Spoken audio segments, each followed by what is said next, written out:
Welcome back to High Hope Sportscast. How's it going, JJ? You look like you were pretty pumped up in that intro video. You're just rocking out. Play that track, DJ. What's up, buddy? How you doing? Glad to have you back, man. Man, it's tough when I don't have you. Yeah, I was going through some health issues for around. If you guys can notice a little bit, I'm a little nasally tonight, so bear with me and try and do my best tonight for you, DJ. Welcome, everybody. Yeah, and welcome back, JJ. A warm welcome back to the show.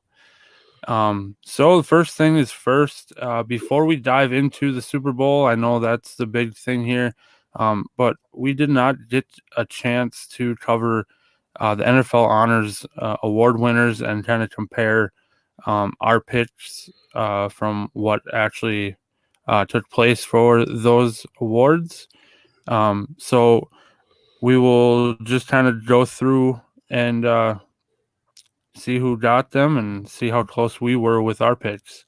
So I'll start off with the Defensive Player of the Year. TJ Watt did, in fact, get that.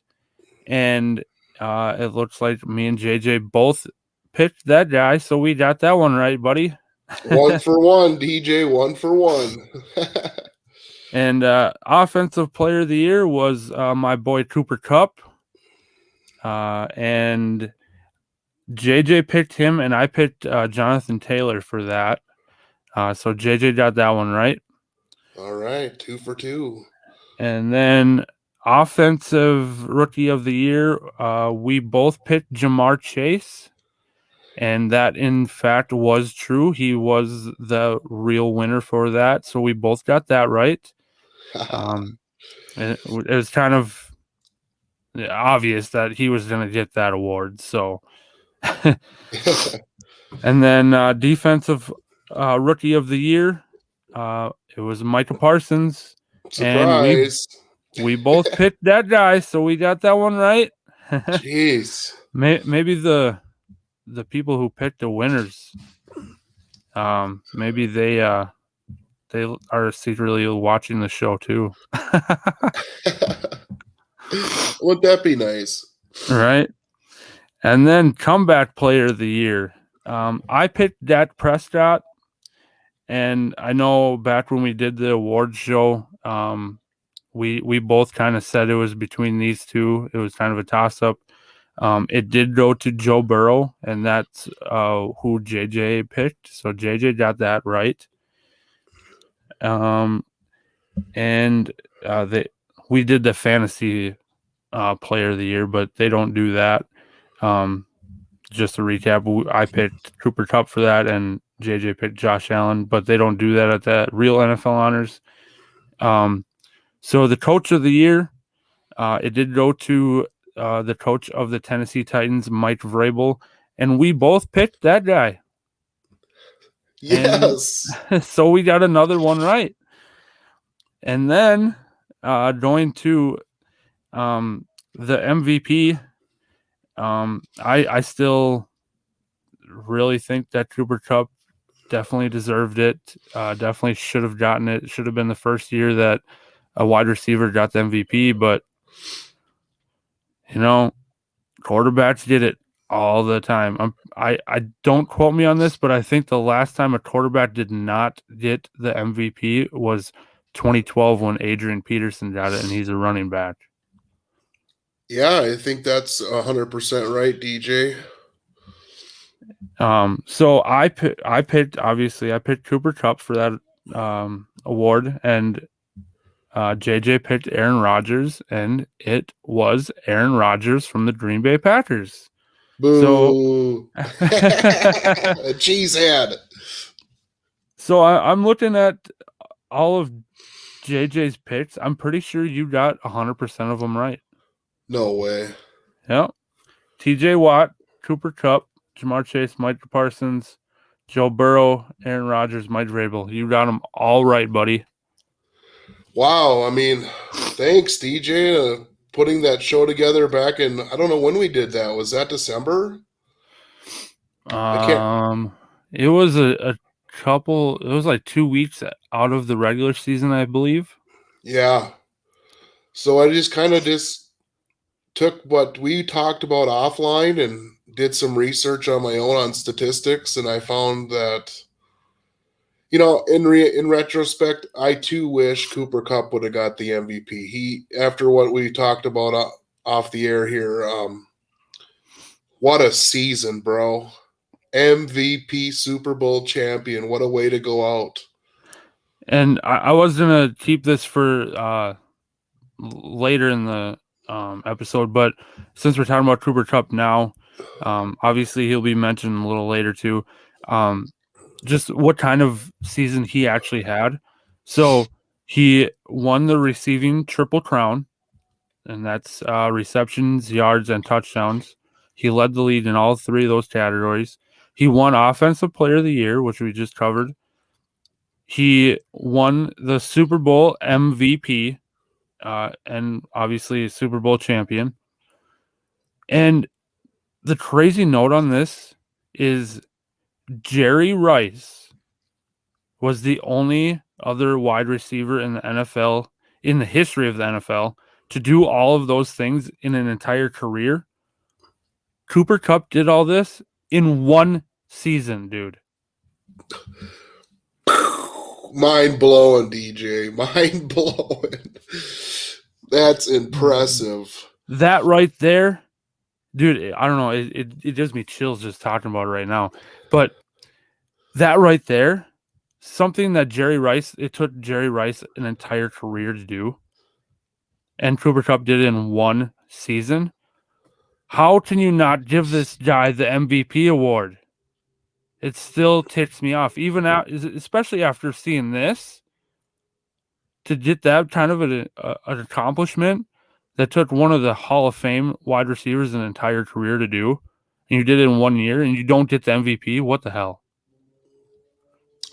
Yeah, I really wish, DJ, they would do the MVP at the end of the Super Bowl season. They can do all the other stuff based on regular season, but let's keep the MVP like a special, like they do with the Heisman. Even though I believe the Heisman is done before the bowl game, but that's just the fact that when a guy puts a season together, like we're saying season here, not seasons, like Jerry had. Right. It's just, it'll probably never be duplicated. If it does, I hope it's Justin Jet Jefferson and KOC runs the same style offense, but something to look forward to, I guess. Yeah, definitely. And then we obviously didn't pick a winner for Walter Payton Man of the Year. It's not an on-field thing, so it's kind of we wouldn't be able to really predict that ourselves. So Andrew Whitworth from the Rams got that award, and just all the things that he does off the field are just outstanding. I saw the video of what he all does, and it's awesome. And his speech, I don't know if you saw it, JJ, but his speech for that award was amazing too. Where he's talking about they were playing the Rams, and after the game, this random they were playing the Lions. I'm sorry, and this random Lions player comes sprinting over to him and says, "Hey, you might not remember me, but we talked when I was a lot younger in Big Boys, I think Big Brother Big Sister program. I think that's what it was." And he helped him a lot, talking about life and football and whatever. And he just wanted to come over there and say, "Hey, Big Wit, I made it. I did it. I made it to the NFL." And he had no idea who he was. I wish I could remember the guy's name. I don't remember. I should have looked that up. I'm sorry about that, but that was just awesome. And just to have that effect on someone's life even years later, he just is an outstanding guy off the field, and he's a hell of a player on the field as well. And some things about Andrew Whitworth: he was drafted in 2006. He played 239 NFL games. He's a 4-time Pro Bowler, 2-time first-team All-Pro. He won the Walter Payton Man of the Year award this year. He's a Super Bowl champion now. Just an outstanding career. This guy definitely earned this. And then going back to what I said last episode, last year he was rehabbing with Joe Burrow, and he comes back a year later and wins the Super Bowl against Joe Burrow. Crazy. What a guy, man! Just what a guy. I mean, that's pretty cool that you found that information about it. What's the probability of all the kids that he would be working with through his career, and then play against another pro team and have a guy run up to you? Remember me? You helped me out. You helped me out so many years ago, and I made it to the league. Wow, that's that. I wish there was more of that type of story out there for the NFL to broadcast, because like we've talked about this year, DJ, a lot of negativity, but this is a super great story. So happy for Whitworth, and happy that he got a Super Bowl ring. Yeah, and speaking of the Super Bowl, we'll dive into that now. So the Rams won 23-20 over the Bengals. Some stats here. Started with passing. With the Rams, Matt Stafford went 26 for 40, 283 yards, 3 touchdowns, and 2 picks. And Joey Burrow went 22 for 33, 263 yards, 1 touchdown. And Joe Mixon, he's in the passing category here. He went 1 for 1, 6 yards, and 1 touchdown. And that pass was his first career pass attempt, and it went for a touchdown in the Super Bowl. Wow. So now we got that was a great play call, DJ, on the goal line. Did you I kind of rewatched some of the highlights this afternoon, and the whole defense sucked up, and he was able just to throw a perfect dart right to T. Higgins in the back of the end zone. That was awesome. Yeah, I don't think the defense was expecting that. He's not the guy's never thrown a pass in his whole career, so I think that definitely threw the Rams defense off there. So we got the top rushers here now. There was not a lot of rushing in this game, especially on the Rams side. They couldn't get that run game going at all. It was kind of ticking me off. So I just have the two top rushers, one from each team here. Cam Akers, 13 attempts, 21 yards. And then for the Bengals is Joe Mixon, 15 attempts on 72 yards. So there was no rushing touchdowns. It was all through the air. Not much, ground game at all for either team. So both teams were just airing it out. Joe Burrow and Matt Stafford going shot for shot, basically. And then we get to a more heavier topic, and that's the top receivers. Oh, yeah. So we got, for the Rams, we got Cooper Kupp, 8 receptions, 92 yards, 2 touchdowns. Odell Beckham Jr., 2 receptions, 52 yards, and 1 touchdown. And then on the Cincinnati side, we got T. Higgins, 4 receptions, 100 yards, and 2 touchdowns. And then the Offensive Rookie of the Year, Ja'Marr Chase, 5 receptions for 89 yards. On the Bengals side, I think the Rams were kind of covering Ja'Marr Chase a lot more. I think that's the reason why T. Higgins got more of the. Well, he got 1 less reception than Chase, but he had a little more yards, 11 more yards than him, but with 2 touchdowns. So that kind of opened the door for T. Higgins, having a big time rookie receiver like Ja'Marr Chase is, and the defenses are going to definitely be keeping their eyes on Ja'Marr Chase. So it just opened the door for T. Higgins, and he performed, not to the the result that he wanted, but he got 2 touchdowns in the game. So, well, T. Higgins would have been my MVP for the Bengals if they would have had to have pulled it out.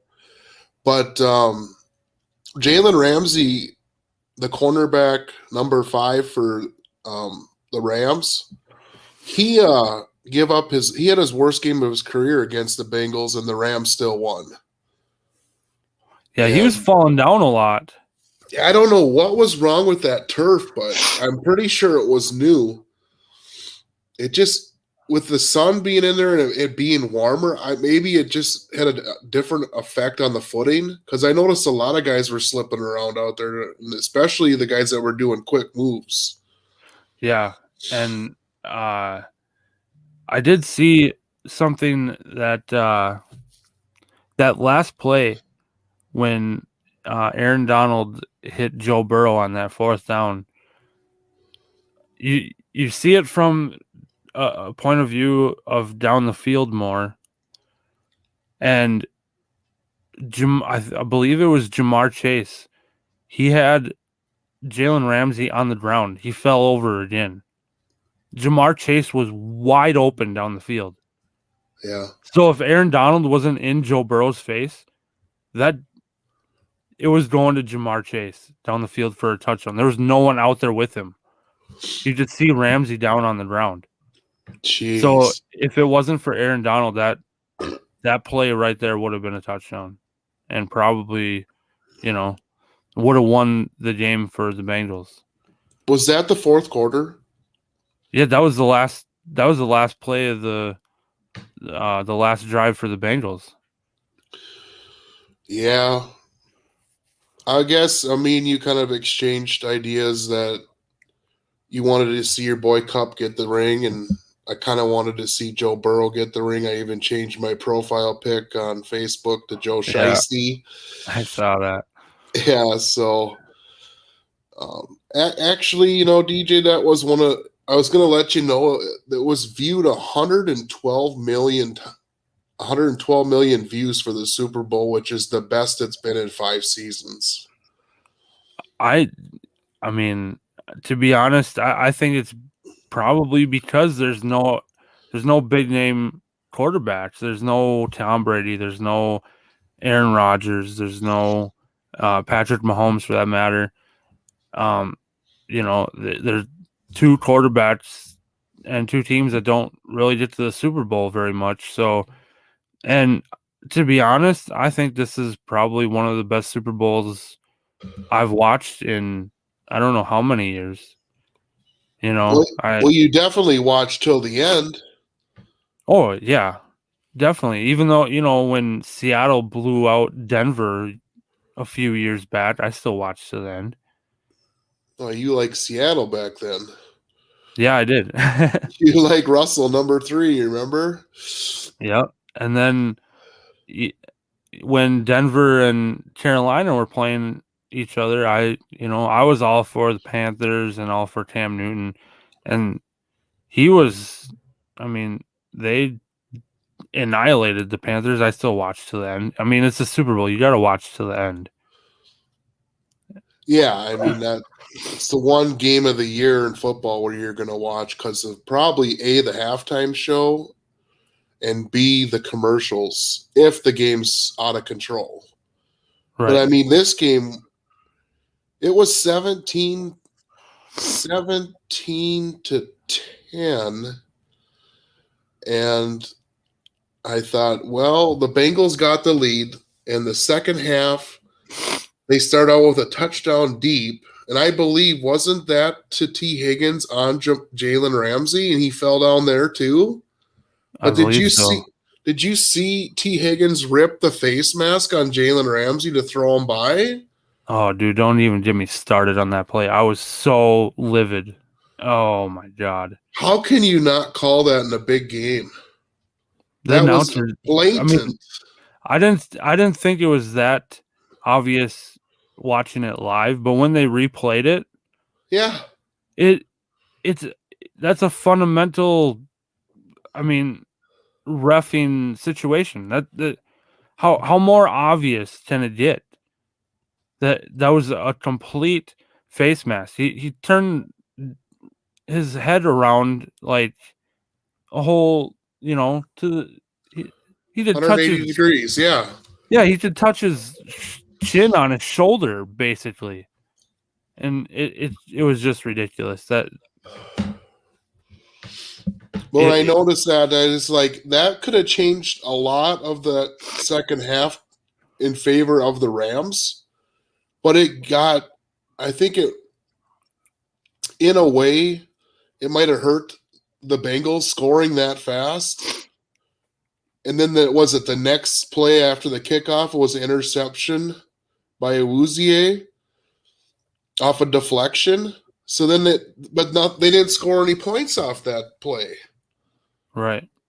So at that point, I was like, this game's momentum is well in favor of Joe Burr and the Bengals. But, I had played fantasy football DFS for the Super Bowl, and I had Cam Akers in one of the DraftKings lineup, and I'm sitting here thinking he's going to get, at least 50 yards rushing, 25 receiving. He had 12 carries for 13 yards in the first, through the first 3.5 quarters. I'm like, this defense on both sides of the ball, they just on their defenses alone, they deserve to be there. And they both have superstar receivers.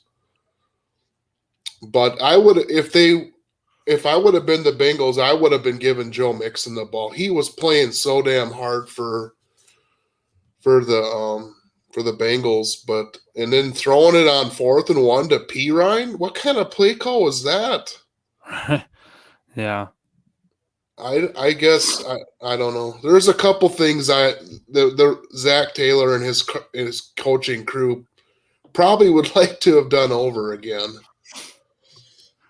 Yeah, I think you know, it is his first Super Bowl, and it kind of, I don't know, it kind of reminds me of Sean McVay. Yeah. You know, they're both young, and Sean McVay was in his first Super Bowl. Zach Taylor didn't get beat as bad as Sean McVay did in his first Super Bowl, where he only scored 3 points. But you know, Zach Taylor could be back in this game again in a couple of years, and he could fix his mistakes from his first Super Bowl, just like Sean McVay did. Yeah, and the other thing is now there's on Twitter and other platforms, there's this comparison being thrown out between Burrow and Mahomes. Oh God. We gotta shut that down. Yeah. I mean, Burrow is banged up. Did you see what happened to him during the game? Yeah, there at the end where he's, I mean, they showed the replay and he was screaming. He looked like he was in pain. He almost kind of looked like he blew his knee out, but there hasn't been any talks that he actually did sustain an injury, so he must be fine. What I read on NFL Rumors before I got on with you tonight is that he suffered a non-surgical knee sprain on that play. So yeah, and that was the knee that what did not have a brace on. So it was not. It was his good knee. I know, but I mean, comparing him to Mahomes, Joe Burrow cannot do the things Mahomes does. No, sorry. Mahomes has got all sorts of passing windows that he throws from, his throwing windows. He can throw sidearm, he can throw straight up, he can throw three-quarter. And I think a lot of that for Mahomes is he was a big-time pitcher in high school and college. Like his dad was a pro pitcher, you know. So yeah, he played for the Twins. Yeah, that was cool. Pat Mahomes Sr. now played for the Twins as a pitcher. Yeah. So, I mean, Patrick Mahomes would be looking off at his own sideline, and he could sling the ball and throw it to the opposing team's sideline without even turning his head. Oh, his no-look stuff is just unbelievable, and it's accurate too. There's so many things that you would want from Patrick Mahomes for your hometown quarterback to have in his arsenal, but there just won't be another Patrick Mahomes anytime soon. No. Sorry. And another comparison they were making it, Joe Burrow comparing him to Dan Marino. Dan Marino got to the Super Bowl his second season and never got back. So they're already saying Joe Burrow and the Bengals might not ever get back. I mean, I don't know. I guess I'm not a fortune teller, but if they keep for the most part, the whole team intact that they had this year, and I could see him being back. I mean, maybe not next year, but who knows? Maybe. But with the team that the Bengals have put together this year, I don't know. It's a special group of players. I kind of think that going forward, they're going to be kind of in the talks of getting to the Super Bowl, unless they just completely go down in the dumps and are the normal Bengals with 4-win seasons, and they go back to that. I don't see that happening, but you never know. You threw it in there again, didn't you, DJ? Well, let's just throw this out there. Patrick Mahomes, Chiefs. Aaron Rodgers, Broncos. Maybe. Josh Allen, Buffalo. Those three, if Rodgers comes over to the West, I don't know. Even Mac Jones out of New England was a all Pro Bowl player his rookie year. Yeah, the AFC West would be, possibly Rodgers in Denver. We don't know that for sure yet. And then you got Derek Carr with the Raiders. And then you got Herbert in LA Chargers, and then you got Mahomes with Kansas City. Like we've said, maybe Rodgers wants more competition, but I don't know. Well, I gotta drop a little insider information, DJ. My best friend Kevin out in Denver, his in-laws' family is into high dollar real estate. And this is on paper and been over the radios out in Denver, Colorado, currently as we speak, that Aaron Rodgers is scoping out homes in the Denver, Colorado area. Really? Is he buying homes everywhere? He just bought a house in Tennessee, and now he's going to buy a home in Denver? He's going around buying houses randomly? Well, I guess if that's what he wants to do, and unless he's opening up, buying houses in towns where he'd like to play. Yeah. But that Tennessee already shot that down. Yeah, I would too. I wouldn't want Rodgers in Tennessee. I think they should just stick with Tannehill. I've said that before. I don't know. Maybe he's just buying these houses and renting them out. I don't know. It's kind of weird.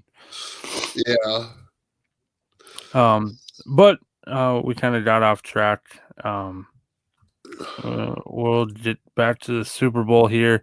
So I have the team stats. So the Rams, the total yards, the Rams had 313 and the Bengals had 305. Most of these are actually pretty close together. So the passing yards, 270 for the Rams. Bengals had 226. Rushing yards, like I said before, was slim to none for neither of these teams. The Rams had 43 rushing yards, and the Bengals had 79. Average yards per play for the Rams were 4.7, and a little bit more with the Bengals. They had 5 yards per play. Third down conversion percentage, the Rams with 40%, and the Bengals with 21%. And time of possession, that's pretty close too. The Rams 30 minutes 47 seconds, and the Bengals with 29 minutes and 13 seconds. Now this next one, the penalties, they were pretty close until the very end of the game. I think the penalties hurt the Bengals there at the end.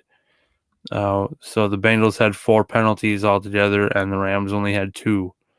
I mean, overall, both teams only 6 penalties the whole Super Bowl. That's I don't know. That's pretty good. There's been I can think of the Cowboys and the Vikings.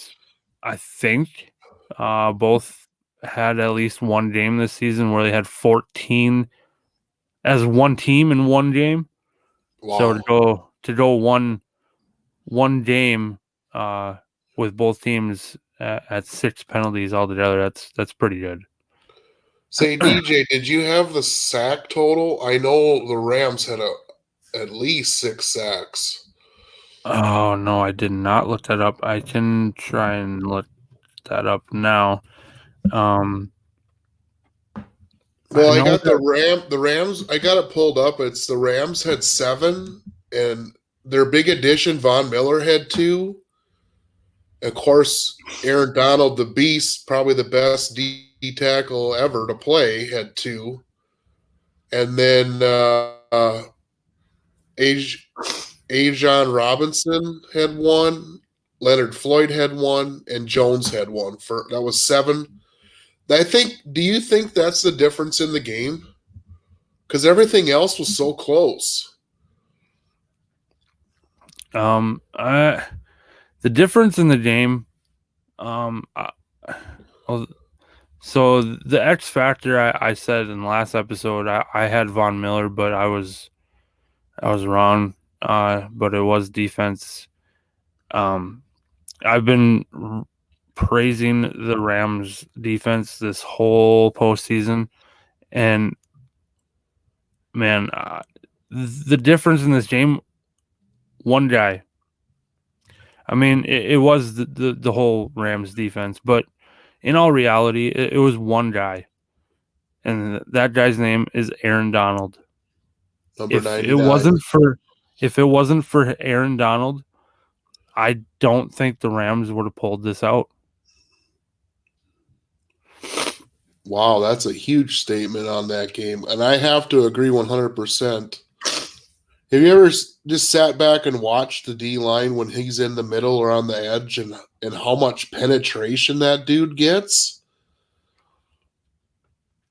And then he's got some of the best defensive backs in the league, and obviously Ramsey didn't play well, but because Burrow's on his back 7 times a game, I mean, he had 70 plus sacks this year the Bengals allowed.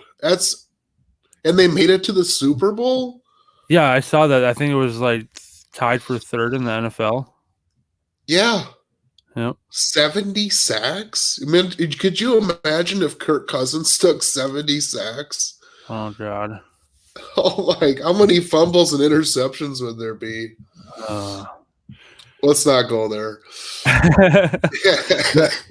That's for another episode.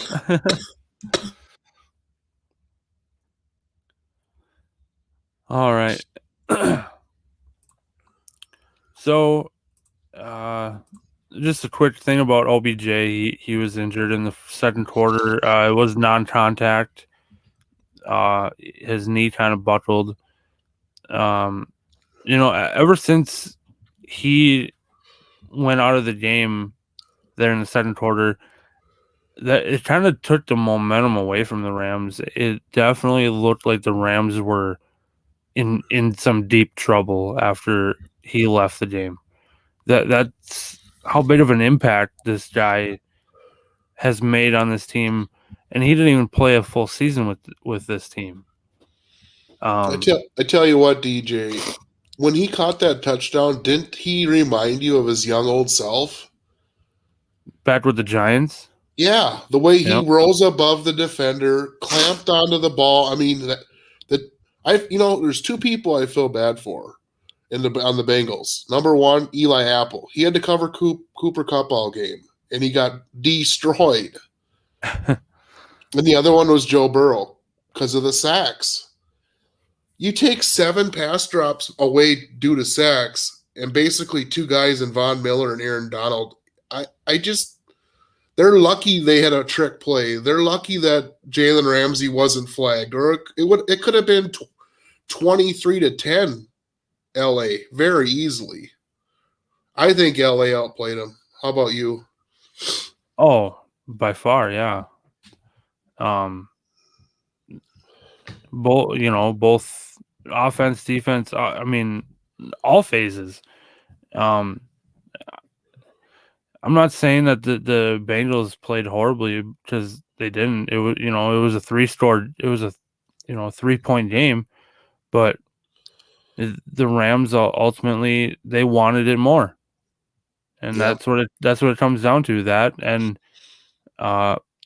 how well your defense plays, and that's what wins championships, and that definitely, there's a perfect example there, right there at the end of the game. That's who won the Rams the game, is the defense.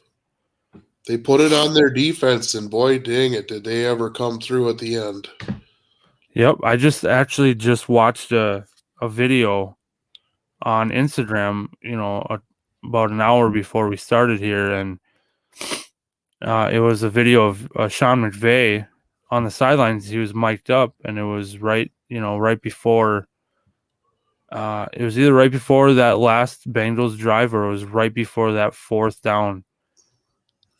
he said before the play started, he said Aaron Donald is going to make a play. And then the ball snapped. Aaron Donald hits Joe Burrow, incomplete pass, game over. And he's hugging Aaron Donald on the sideline, and Aaron Donald's screaming, "We're world champs." Sean McVay said, "I knew you were going to make a play. I knew it." It that gave me chills too, and it was just amazing.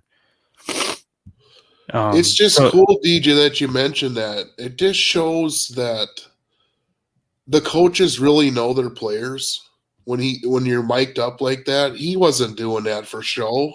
He knew he had an intuition that Aaron Donald was going to make a play, and he was right. And to be honest, the knowing the player that Aaron Donald is, I watching it live, I kind of actually had the same feeling that, coming into that even the third down, but more the fourth down, in my head I said, okay, Aaron Donald is going to be going 1,000 miles an hour. He's going to do whatever it takes to get to Joe Burrow. I just had a feeling Aaron Donald was going to break through that O-line and get to Joe Burrow. That's just the type of player he is.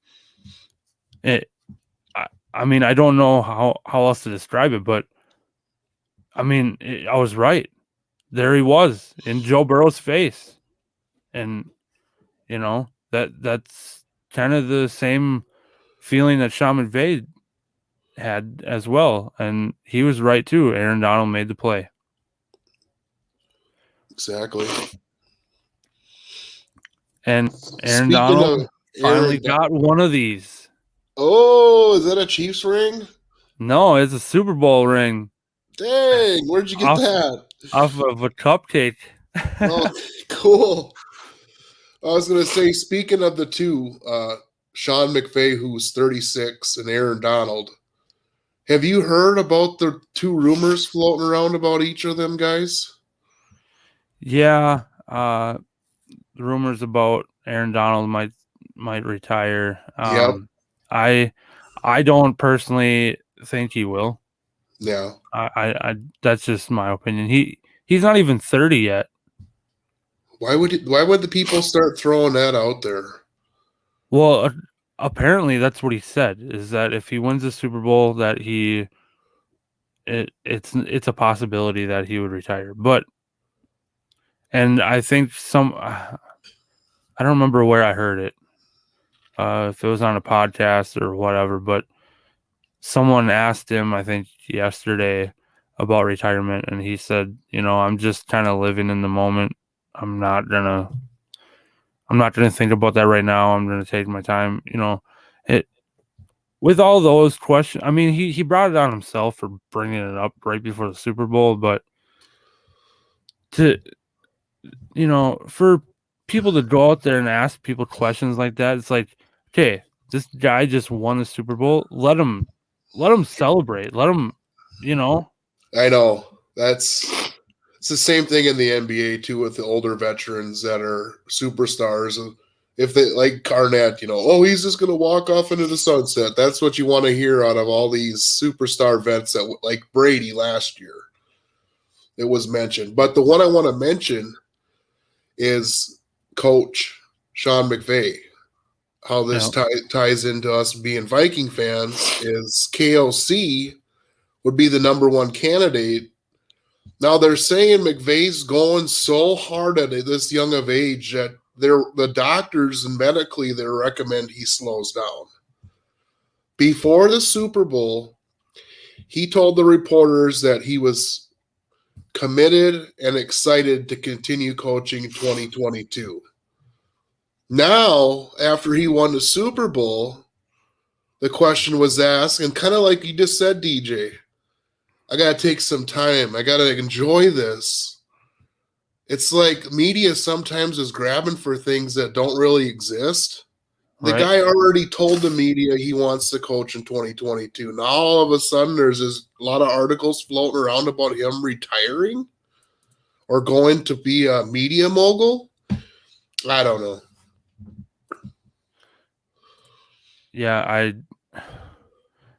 I mean, there's talks that he, was gonna retire because, to have a family and Yeah. this and that. And then there was also, if he does that, Kevin O'Connell could be the next in line for the head coach of the Rams.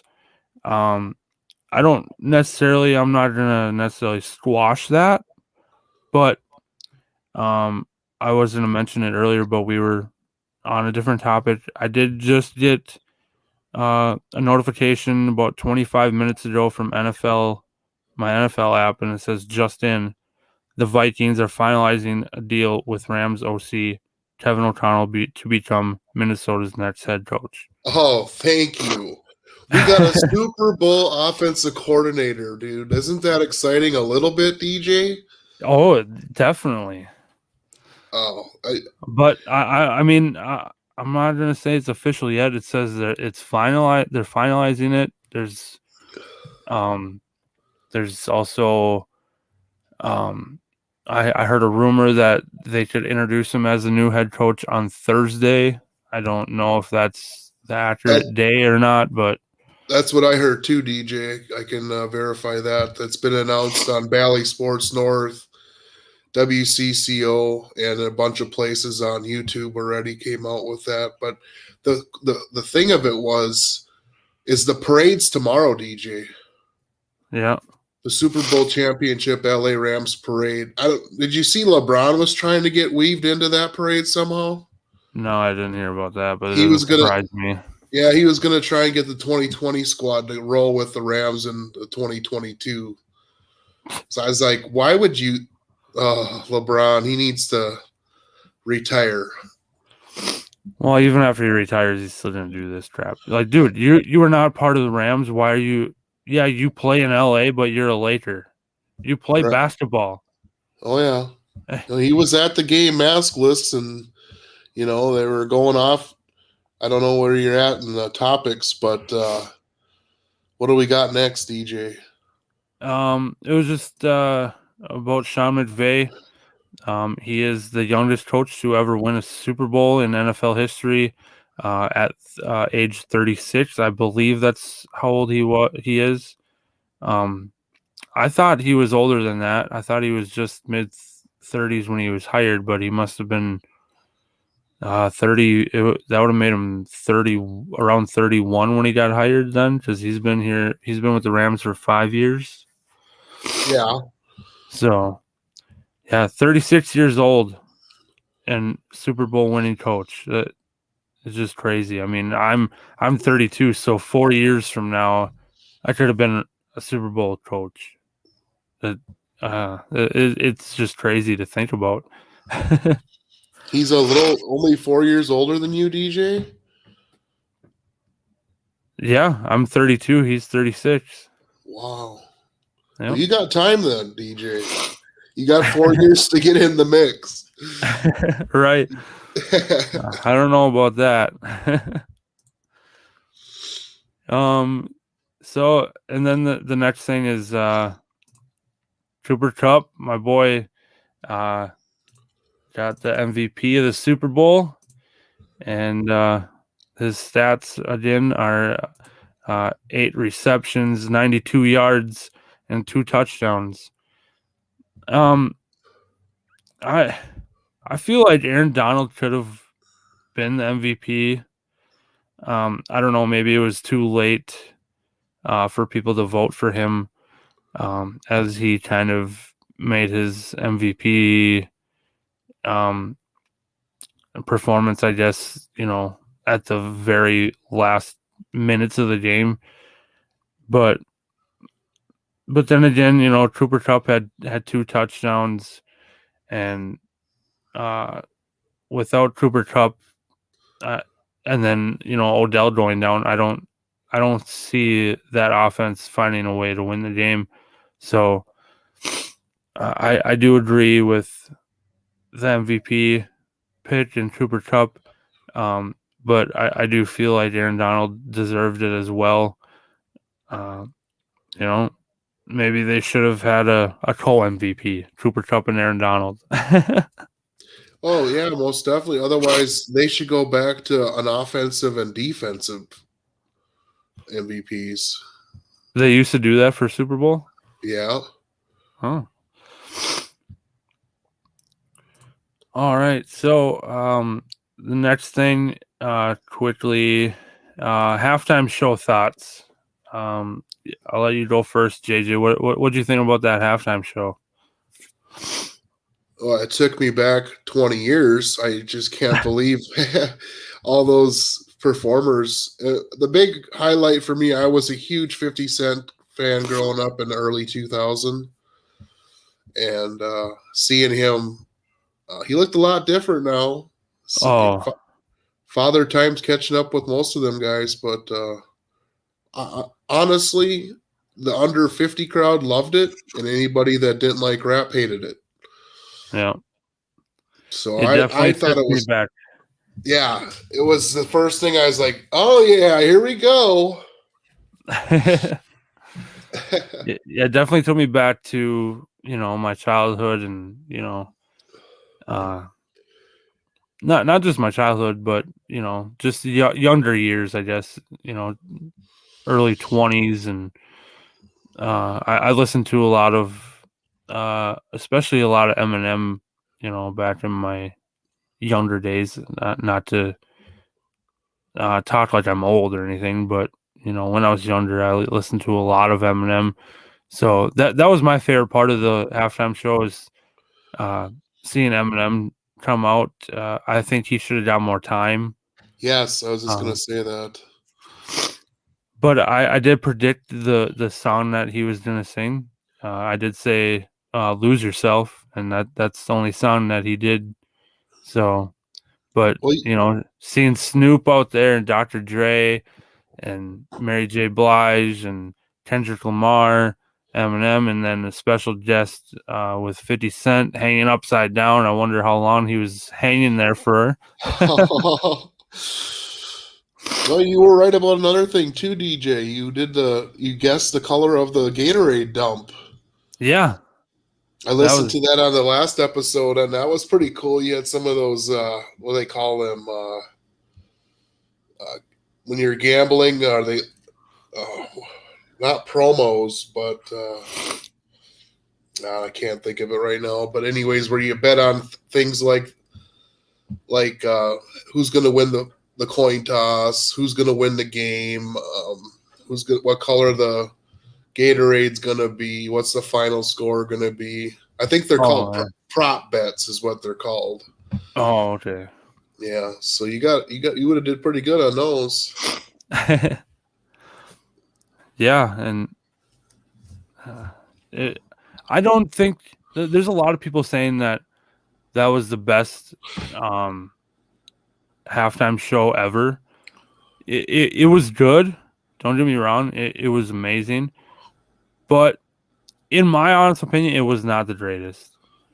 The greatest that I've ever seen, and I don't know if I'll get some backlash on this, but was back in Super Bowl 52 in Minneapolis when Justin Timberlake did the halftime show. I absolutely loved that halftime show. Just everything about it, how it was planned out, the props, the memorial to Prince, and it was just amazing. But speaking of Prince, dude, that was he was playing Purple Rain in the rain in Miami. You guys, if anybody hasn't seen that or would like to look it up, it's on all over YouTube. All the shows are. So what did you think of Katy Perry or Shakira or Beyonce? I mean, there's been some big names up on that stage. Yeah. I don't know. The Katy Perry one was all right. Bruno Mars was pretty good. Oh, yeah. I mean, what guy wouldn't like J-Lo and Shakira? For real. Yeah, But my favorite one, it's still got to be JT. So, cool. but this one was definitely a really good one, really cool, and I'm glad the NFL was able to get this all these amazing artists on there all at once and get that. So the next thing, go ahead. I was just gonna say, I think it's gonna be one of the iconic Super Bowl halftime shows. All them people, all the performers are gonna be icons one day. They're gonna look Oh, back and say, "This is the most iconic Super Bowl." Super Bowl 56 had the greatest. They're gonna say, probably throw the word "great" out there, but I'd say iconic is what I would go with. yeah. So kind of the last thing here is the commercials. What was your favorite commercial?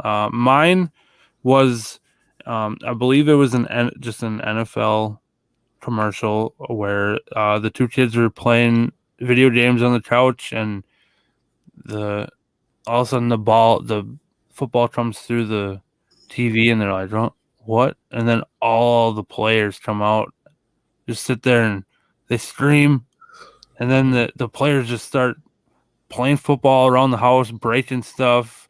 Gronk smashes an egg on the counter. Yeah. Did you see the ending on that one when they were doing Jet was doing the The gritty on the counter. yeah, Yep. yeah, it was cool. And then they had Strahan and Walter Payton and Yep. they had Peyton Manning in there and Yeah, they that was funny. The when they kind of they lined up before that last play in the house, and uh, one of the kids said, "All right, Peyton Manning's gonna run it," and Peyton Manning's like, "Huh?" I looking like I don't run the ball. Gets hit and flips it off to Walter Payton. And Walter Payton jumps back into the TV for a touchdown, and then it they was all a get sucked back in. And I did see Andy Reid floating on an inner yeah. tube. It was a good way to put in ex players. Yeah. Some of them weren't even alive, but they put them in there, and that was cool. I thought that was really thought out well. I guess my two DJ, the one was Bud Light seltzer for the new sodas, and Oh then yeah. they come out of the fridge and they grab the Bud Light seltzer, and they all look like Guy Fieri, the professional chef that has all the shows on the network, Food Network. And anyways, I just thought that was really cool how they had a flavor town and they bring the seltzer to him and he goes, "This has got flavor." And the other one was the Dr. Evil commercial for General Motors going to electric. Did you see that one, DJ? Oh yeah, I did see that. Yeah, so if you remember, any of you guys remember Austin Powers and Dr. Evil, they didn't show Austin Powers, but it was Dr. Evil taking over General Motors to do the new electric vehicles. Yeah, it's a pretty good one too. It made me laugh. All right. Well, that kind of wraps it up here, and Los Angeles Rams are Super Bowl champs. Matt Stafford gets a ring in Lombardi with his first year in LA with Sean McVay, and Aaron Donald finally gets that ring. Jalen Ramsey, which he started off his career in Jacksonville, he's had a long road up to this point. It just an amazing season for the Rams, and like I've said before, I'm very proud and very happy that Matt Stafford got this ring. He's deserving of it. Even though, like I said last episode, even though he's been a rival of our Vikings for so long, for 12 years, I've always liked Matt Stafford, and I've never really hated the Lions like I do with the Packers and the Bears, but I've always kind of liked Matt Stafford. I've never talked trash about him like I do Rodgers and the Bears, you know. So I've always respected Matt Stafford, and it was really nice to see him get this Super Bowl win. So yeah, I mean he's. Can you believe he's only been a Pro Bowler one time and he didn't get Pro Bowl selection this year? His stats and being a Super Bowl champ, he should have been a Pro Bowler hands down. So I'm happy for him, though. I mean, some guys never get a chance to get out, and some do. And there's a lot of guys on this team like OBJ and Jalen Ramsey and Stafford that got out. Von Miller got another Super Bowl ring. Those guys made the right location, and I think McVay did a really good job with the integration of this team and not making it too top heavy on either offense or defense or special teams, but just have an all around good team. yeah, definitely. I'll ask you a quick question. I had it in the last episode, but you weren't able to make it. But so I'll just ask you now, quick. Now that the Rams won the Super Bowl, do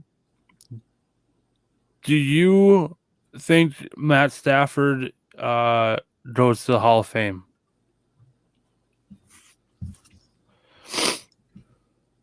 Gee, that's a tough question. It's going to require another Super Bowl run. I wouldn't say he needs to win another Super Bowl to make it, but if you get two, you're in. So I'd say guaranteed if he gets another Super Bowl, I'd say he's got to put up the statistics and the wins. His winning percentage is below 500. So right now he's on the border. How about you, DJ? Well, last episode I said that if the Rams win, I would say that he would be in the Hall of Fame, but you know, I saw some things that Richard Sherman was talking about, and he said he was going to talk about on his podcast. He kind of made some valid points. You know, let's stop just throwing out Hall of Fames like you know, like they're nothing. And you know, Matt Stafford really hasn't done anything special. Yeah, he won one Super Bowl here, but before this, he really hasn't done anything worthy of the Hall of Fame, I guess. So you just kind of look at it from that point of view, and it's like, okay, yeah, that does make sense. So, you know, I'm kind of on the fence too after, you know, taking a step back and looking at it from what Richard Sherman was saying about it. I kind of switched my answer. I'm not switching it to a no. I'm just kind of saying I'm on the fence, and you know, with you, JJ, where there's got to be a little more. Yeah. You know, at least get to another Super Bowl, and then we'll talk. I mean, you can always sit there and say, well, if Kirk Cousins was on the Rams and they had that defense, he could do the same thing. Or Matt Stafford was with the Packers instead of starting with the Lions. Who knows? Nobody can go back and replay that. But we got 1 year evidence of what his potential is.